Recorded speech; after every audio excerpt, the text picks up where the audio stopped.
Petrol એન્જિનમાં હવા અને પેટ્રોલ મિશ્રણ હોય, ડીઝલ એન્જિનમાં હવા જ આપણે સક્શન સ્ટોક દરમિયાન વેક્યુમ થઈને હવા જ થશે.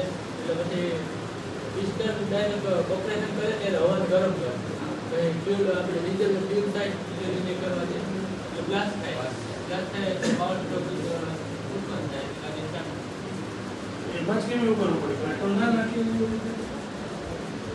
ઓપરેશન વધારે હોય, પેટ્રોલ નાખીએ તો એમાં બ્લાસ્ટ થતું જ નહીં. એવું જ કેમ કરવું પડ્યું એમાં?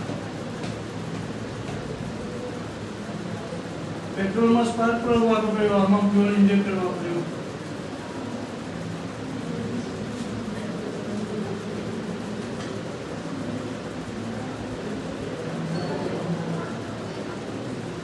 ખ્યાલ કરો એવું કંઈ